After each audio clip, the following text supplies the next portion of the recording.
entente qui a été convenue avec le Mexique, comme l'expliquait M. Lamontagne cette semaine au congrès de l'UPA, le ministre de l'Agriculture, M. Lamontagne, bon, c'est une entente importante pour le Canada. Elle a servi à stabiliser les relations économiques entre le Canada, les États-Unis et le Mexique. Mais les producteurs laitiers et les producteurs de suggestion d'offres, encore une fois, en ont fait des frais. Et c'est important que le message qu'on envoie ici, en fait, les producteurs doivent être compensés de façon juste et équitable, comme l'a promis M. Trudeau et Mme Freeland. J'ajouterais, lorsque M. Harper avait convenu l'entente du PTP, M. Harper avait dès lors annoncé, avant même l'annonce de l'entente, 4 milliards pour compenser les producteurs qui étaient touchés.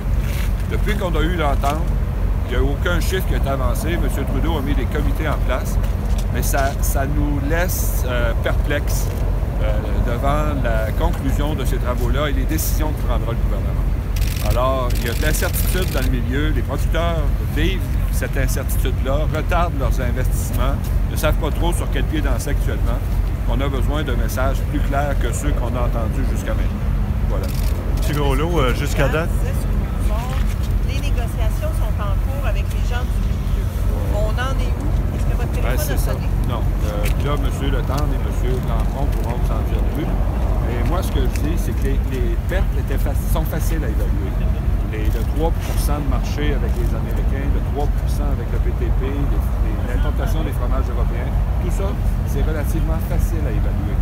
Et je laisserai M. Lampron vous l'expliquer, mais on aurait déjà dû avoir un message plus clair sur les compensations que les producteurs auxquelles ils doivent s'attendre. Donc, il n'y a pas d'écho encore. Monsieur Groslot, on va des 3 ententes de libre-échange, il y a celle de l'Europe qui est en vigueur. Est-ce que des fromages européens ont commencé à arriver sur le territoire? Est-ce que vous êtes en mesure d'évaluer ça? Je vais laisser M. Lampron et... Allez-y, M. Lampron, vous êtes? Et M. Letendre. Qui est qui, là? Dans quel ordre? Ici, président des producteurs de lait du Québec et M. Lampron. Moi, c'est Pierre Lampron, je suis président des producteurs laitiers du Canada. Je suis ici pour représenter vraiment tous les producteurs laitiers à travers du Canada. Puis pas juste les producteurs, productrices laitières, c'est vraiment les 220 000 emplois qui sont reliés à la production laitière. Vous savez, aujourd'hui, c'est des jours sombres. Là. On donne toujours... les producteurs sont tannés. Chaque entente qu'il y a eu, on a fait confiance au gouvernement, on a dit qu'il était derrière nous. Mais là, les groupes de travail sont en place. On va y participer. Mais la confiance est vraiment à son plus bas parce que les promesses, on en a eu beaucoup, puis les résultats sont pas là. Fait que là, on est ici aujourd'hui pour demander au premier ministre de toutes les provinces qui fasse le message au premier ministre Trudeau que c'est assez les concessions.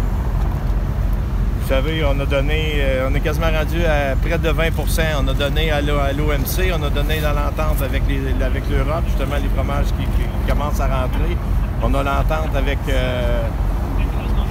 le Trans-Pacifique. On a la dernière entente qui a été signée avec les Américains et les Mexicains, c'est encore. Puis en plus, on s'était fait dire que les textes, c'était pas final, mais inquiétez-vous pas, il n'y aura pas tant d'ingérence de la part des Américains. On vient d'avoir l'entente finale, puis encore, les Américains ont regagné d'avoir un accès à ce qu'on fait dans nos politiques internes. Je pense que chaque pays a le droit d'avoir ses politiques internes, de défendre sa production. On les a. On a la gestion de l'offre au Canada. C'est bon pour les producteurs, c'est bon pour les consommateurs. Mais en donnant de l'ingérence, on perd de la souveraineté vraiment canadienne. Ça, c'est inacceptable. On va faire notre possible des comités de travail. On veut quand même une production laitière prospère dans le futur, mais c'est inquiétant. Puis c'est pour ça qu'on est ici. Puis, je pense que tous les producteurs à travers le Canada sont derrière moi puis derrière nous. Puis il faut qu'il se passe quelque chose le plus rapidement possible. Quel est l'impact des producteurs québécois? Bien, c'est toujours inquiétant. Regardez, vous le savez, c'est de l'incertitude. L'incertitude dans la production laitière là, depuis les dernières années. Puis je reviens d'une tournée provinciale de toutes les nationales de plusieurs provinces au Canada. C'est tout le temps la même question. Les jeunes, ils disent, gars, moi, je viens de commencer. Ça fait 3 ententes qu'hier. À chaque fois, ils donnent. Ça l'arrête quand? C'est là, ce message, c'est vraiment, il faut que ce soit fini. Puis que le message soit clair. C'est fini, on donne plus. Sinon, l'incertitude, c'est pas bon pour personne. C'est quoi la valeur de ce qui a été concédé jusqu'à maintenant? Vous parlez de près de 20 ça représente quoi en termes de chiffres? Ben c'est ça, moi je mets pas de chiffres, on travaille là-dessus, les comités de travail vont se mettre en ordre. Regarde, le gouvernement nous a promis des compensations pleines et entières, c'est vraiment rien d'autre que les producteurs s'attendent à travers le Canada. Et quelle part les fromages européens ont pris maintenant que l'entente est en vigueur? Est-ce qu'ils sont vraiment là? Est-ce qu'on les trouve partout? Ben, les fromages européens, l'entente, les fromages vont rentrer sur 5 ans, fait qu'ils rentrent tranquillement. Ils sont déjà, vous en voyez sûrement déjà à l'épicerie, ils sont déjà là, mais ils vont en avoir de plus en plus. Ça, c'est vraiment triste pour nos transformateurs aussi, là, nos petits fromagers, producteurs fromagers. Il y en a au Québec, mais il y en a partout à travers le Canada. Puis ça va jouer, ça va jouer fort dans le corps. Monsieur Letard. Ben, regarde, tout a été pas mal dit. Là. Nous autres, on est ici parce que le gouvernement, oui, il nous a promis qu'on aurait des compensations. On veut lui rappeler parce qu'il a tendance à l'oublier. Donc, nous autres, on en a un chiffre, là, on a des pertes de 450 millions par année. Donc, si on compte ça là, sur une période là, de 19 ans, là, on est à 8 milliards de pertes. Le gouvernement ne vous a jamais donné de chiffre, il vous a jamais dit qu'il était d'accord avec le 450 millions. Non, mais nous autres, on est capable d'en donner un chiffre. Quand il y en a qui nous demandent êtes-vous capable d'évaluer les pertes, nous, on est capable de les évaluer, puis c'est ça qu'on a fait. Donc là, la première réunion est le 14 décembre. Donc, on va voir là, la position du gouvernement fédéral, parce qu'on n'a pas eu de réunion. En tout cas, moi, j'en ai pas eu sur la négociation en tant que telle pour les compensations. On en fait sur les compensations. Comme Pierre a dit, là, sur la souveraineté, là, la capacité d'administrer notre politique agricole, ça on n'avait jamais vu ça dans une concession. Là, on n'a pas de chiffre. C'est quoi que ça va donner? On va avoir quelqu'un qui va nous regarder au-dessus de l'épaule et il va dire non, moi j'aime pas ça. Là. On recommence. Il me semble que. Le 14, c'est une réunion. Je ne l'ai pas évoqué devant aucun élu fédéral. Provincial, d'abord. Provincial, nous, ils nous disent amenez-nous nos beaux chiffres. M. Lamontagne nous dit d'autres, on veut des chiffres. On va avoir des chiffres qui sont appuyés. C'est ça, on l'a. Quels sont vos chiffres à vous, là? Pardon? Quels sont vos chiffres que vous leur présentez? Ben, la première rencontre est 14 décembre, mais je veux dire, nous autres, nos pertes, on les a évaluées à 450 millions par an. Donc, on est capable, je ne suis pas capable de vous les détailler ce matin, là, mais on est capable d'appuyer nos chiffres. Là. Ça, ces chiffres-là, c'est 450 millions de ventes de moins. Mais il y a un effet d'entraînement que le producteur va investir moins dans sa ferme, va faire moins virer l'économie, parce que ces 450 millions-là, on ne l'envoie pas dans les paradis fiscaux. Là. On l'investit dans nos régions. Comment vous voudrez qu'il vous le donne, cette aide-là? Quelle forme vous voudrez que ça prenne? Ça, on est assez imaginatif. Là. On ne négocierait pas ici, là, mais... Quelques idées, peut-être? Pardon? Donnez-nous une idée, quand même, de ce à quoi vous pensez. Donc, ce qu'on veut, là, c'est que tous les producteurs soient compensés. Soient compensés à la hauteur de leur production. Ce qui n'a pas été le cas. Le gouvernement fédéral a sorti pour l'Europe un projet d'investissement. La première phase, c'est premier arrivé, premier servi. Le deuxième, qui vient d'être lancé hier, c'est on va faire un tirage au sort. Non, il n'y a pas de tirage au sort, c'est les pertes. C'est tout le monde qui a des pertes. Donc, c'est tout le monde qui se fait compenser. Ça, on le fait-tu sur combien d'années? On n'est pas là pour 20 ans, là. Dans le sens que les promesses d'un gouvernement, ça ne dure pas 20 ans. On vous a offert un tirage au sort? Dans quel contexte? À quel moment? Le 250 millions. Là. Il y avait une partie qui a été faite de premier arrivé, premier servi. Là, la deuxième phase, ça vient d'être lancée. On l'avait dit au gouvernement quand on a rencontré M. Trudeau. Faites pas ça, là.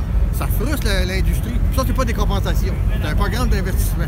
Eux autres, ils veulent l'appeler compensation, mais c'est pas un programme de compensation. On n'a pas eu une scène de compensation. Là. Une compensation, là, c'est que j'ai perdu de quoi, tu me donnes de l'argent pour la perte que oui. C'est pas dire, ben, regarde, si tu investis 100 000, on va t'en donner 100 000. Peut-être si ton nom sort du chapeau. Non, ça, c'est pas ça. Quelle portion du 450 millions est au Québec? Bon, nous autres, on a 38 % de la production laitière. Fait que ça peut être à peu près ça. Là, si je comprends bien, vous n'entendez pas sur le chiffre, là, parce que vous dites, vous n'entendez pas sur le chiffre. C'est-à-dire que vous venez nous dire que vous estimez à combien les pertes pour le Québec? Le Québec, moi, je n'ai pas le chiffre exact du Québec, j'ai le chiffre pour le Canada. Okay. Vous sortez pour le Québec, c'est 38 % mais vous, vos membres, donc, c'est 38 % de 450 millions. C'est ça.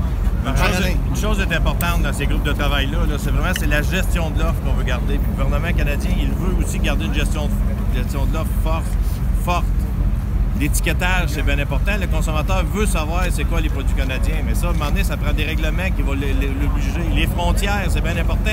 On a des frontières, mais il faut qu'ils soient étanches. Puis ce qu'ils disent qu'ils vont aux frontières, il faut qu'ils le fassent. C'est tout ça aussi qui va être négocié, qui va être bien important pour les producteurs. Il ne faut pas qu'il y ait d'impact négatif de cette entente-là. Ça, on ne l'a pas encore. Qu'est-ce qui vous fait dire que le gouvernement veut garder une gestion de l'offre forte, puisque c'est pas ça qui se passe? Bien, c'est pas ça qui se passe, mais c'est tout ça qu'il nous l'a dit, puis notre niveau est au plus bas.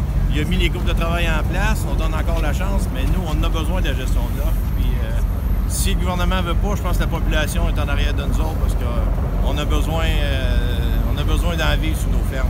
Mais là, après 3 ententes, là, où est-ce que vous avez rien reçu jusqu'à maintenant, une qui est en vigueur, lui faites-vous encore confiance au gouvernement? Bien, regarde, on a dit au gouvernement que les promesses, là, on en avait un rôle pompon, là, mais que ça prenait des actions. Là, il y en a une, on s'entend qu'elle n'a pas été difficile à réaliser, c'est la création du comité.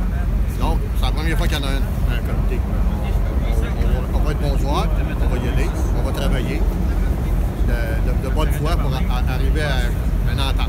Le problème des ententes, c'est que mettons que vous faites une entente, là, vous l'avez dit vous-même, les gouvernements ne restent pas là pendant 20 ans. La gestion de l'offre, ça assurait vos revenus. L'entente que vous allez avoir va assurer les revenus le temps de l'entente. Non. Regardez, on le sait qu'on ne peut pas. C'est des pertes qu'on a. Tout à l'heure, là, comment elle va être déployée, je peux bien vous lancer de quoi, mais ça va être en l'air. Fait que oui, nous, ce qu'on veut, Pierre vient de le dire, on veut que la gestion de l'offre continue. C'est une politique agricole aussi légitime que le Farm Bill américain ou que la PAC, politique agricole commune de l'Europe. Donc, si l'Europe n'a pas voulu mettre ça à table sa politique agricole commune pendant la négo, le Canada n'aura jamais dû accepter de mettre la gestion de l'offre. La même chose avec les États-Unis. Si, quand on met ça sur la table, c'est sûr qu'on va perdre. Donc, il faut refuser. Ben oui, mais quelle entente? Ben oui, ben elle n'était pas. Non, mais là, l'entente est là, il signe. Non, mais là, à cette heure, quand le gouvernement nous dit « je vais faire un comité pour la pérennité, la survie, la continuité de la version de l'offre », bien, ça va être des choses qu'on va mettre à table. Il va falloir qu'ils arrêtent de nous mettre en échange de n'importe quel accord. Parce que il y en a qui disent à long terme, votre vision, c'est quoi? Parce que des compensations pour des pertes, est-ce qu'on voit des compensations pour un certain niveau de perte ad vitam aeternam ou si à un moment donné, il va falloir ajuster la production à cette baisse-là de production? C'est ça, il y a une décroissance qui est implicite. C'est ça le 450 millions. Je veux dire, si, mettons, on a 3 de perte puis les accords nous coûtent 2 on n'a rien qu'un % de perte, mais on a 2 de perte. C'est ces accords-là, puis qu'on dit dans le temps, bien là, les producteurs vont s'ajuster, mais il faut lui donner le temps de s'ajuster. Okay. Donc c'est ça, là. C'est pas à vitam aeternam, là. On n'a pas dit ça. L'autre, on a dit l'accord s'établit sur une période de 19 ans, 6 ans. Après ça, c'est 1 par année de la concession, pas du marché. Là. Bon, on dit ça fait un montant. On veut qu'il soit réparti aux producteurs. Là, c'est ça, là, on ne veut pas aller sur 19 ans, parce que vous l'avez dit tantôt, là, les gouvernements changent. On veut que ce soit inclus là, dans le politique pour que ça continue. Après ça, qu'ils arrêtent qu'on soit l'industrie. Trouvez-moi un pays dans le monde où un gouvernement a fait 3 accords de libre-échange, toujours la même industrie qui paye. Europe, PTP, puis États-Unis, c'est toujours l'industrie laitière qui paye. La semaine passée, j'étais avec Pierre en Colombie-Britannique. Le représentant des transformateurs, il nous disait que l'année passée, les transformateurs ont investi 1,3 milliard au Canada. Il n'y a pas beaucoup d'industrie. Vous n'avez pas entendu parler. Peut-être ça notre problème. On se vend pas assez. On devrait faire des coupeurs de ruban avec le député. Vous sentez-vous encore sacrifié par le gouvernement canadien dans les négociations sur l'accord de libre-échange, malgré les discussions que vous avez avoir maintenant? Bien, nous, on trouve que c'est assez. Oui, on a été sacrifiés, je vais le dire. On a payé 3 fois. Qui acceptent de mettre la version d'offre sur la table, c'est devant une brèche qu'ils font. Parce que si tu acceptes de négocier, la version de l'offre, c'est une politique qui fait qu'on produit pour l'intérieur. Là, on pourrait vous dire, là, avec le dossier environnemental, la version de l'offre, elle a des bonnes notes pour le dossier environnemental. On produit et on ne fait pas de surplus.